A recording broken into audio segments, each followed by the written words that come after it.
The woman discovered her husband's chat records. Every night, her husband would chat with a woman. This made her feel a little uneasy. Then she found a video. It showed them planning how to elope. This completely shocked her. She couldn't believe that so soon after their wedding, her husband would betray her. Just then, there was a noise outside. Her husband had returned. He had not only brought flowers, but also a necklace for her. But despite his sweet words, he didn't notice the weariness on his wife's face. The next day, she took out the video of their wedding. Listening to the vows her husband had made to her, Daisy felt increasingly distressed. To punish this man, Daisy devised a revenge plan. She pretended to be a considerate wife and invited her husband on a trip. When they passed by a beautiful scenery, Daisy used taking photos as an excuse, luring Jeff to the edge of the cliff. When her husband was distracted by the scenery, Daisy raised her arm. Any chance for some help? But an old woman behind her interrupted Daisy's scheme. Seeing her husband go to help, she realized the opportunity was lost. Daisy didn't give up, because the journey had just begun. Looking at her sleeping husband, Daisy was thinking about her plan. She thought of attacking him from behind. She would attack him from behind. She would kill him with a rock, but disposing of the body would be troublesome.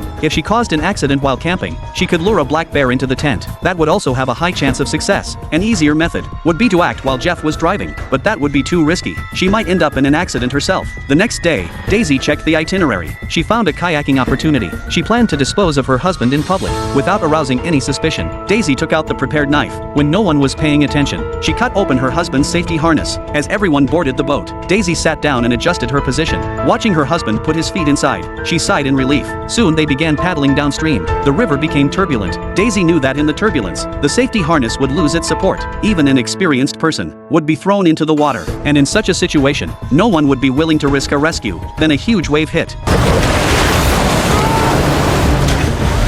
Jeff was indeed pushed into the water, as Daisy had feared, but she never expected that her husband would swim back up. Seeing him shouting in the water, Daisy had no choice but to reach out to save him. However, another huge wave struck, and Daisy was suddenly pushed into the river.